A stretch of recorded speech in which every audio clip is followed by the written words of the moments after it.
Imaginez, vous créez une encyclopédie, elle devient l'un des 10 sites les plus visités au monde et 25 ans plus tard, elle vous bannit, à vie. C'est l'histoire vraie de Larry Sanger. Le 22 juin, Wikipédia a banni définitivement son propre cofondateur, l'homme qui a inventé le nom Wikipédia. Il n'a plus le droit d'y modifier une virgule. Qu'est-ce qu'il a fait de si grave, me direz-vous ? Il a proposé un projet de diversité intellectuelle, réintroduire dans l'encyclopédie des points de vue marginalisés, conservateurs, religieux, pro-israéliens. Il en a parlé sur X à ses abonnés. Wikipédia appelle ça du recrutement extérieur, bannissement définitif. Le problème, c'est les 2 poids 2 mesures. Des groupes militants organisent de véritables formations pour orienter Wikipédia et personne ne les sanctionne. Le Point, dans une enquête récente, a même infiltré une formation d'urgence Palestine conçue pour ça. Eux, pas de problème. Sanger, lui, est banni.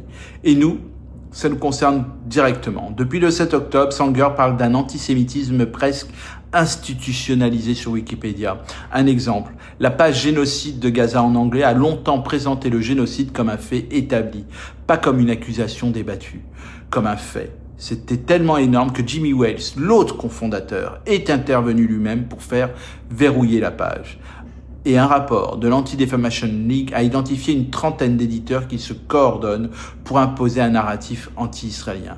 Alors posez-vous la question, qui dirige Wikipédia ? Accrochez-vous. Sur la version anglophone, 62 comptes à peine concentrent les pouvoirs les plus sensibles. Sur ces 62, 9 affichent leur vrai nom. Tous les autres sont anonymes. Une poignée d'inconnus décide de ce qui est vrai pour des milliards de lecteurs.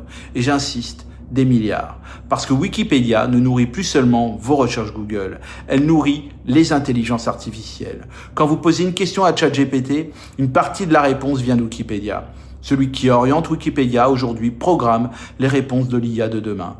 Sanger le dit d'une phrase, le pouvoir de définir la réalité est presque un pouvoir de gouverner. Alors qu'est-ce qu'on fait ?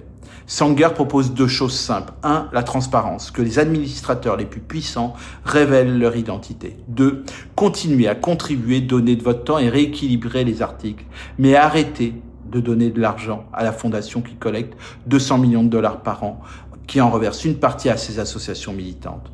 C'est ce que nous pouvons retenir, c'est qu'aujourd'hui Wikipédia reste un outil extraordinaire, mais il faut la lire comme on lit un journal, en se demandant qui écrit.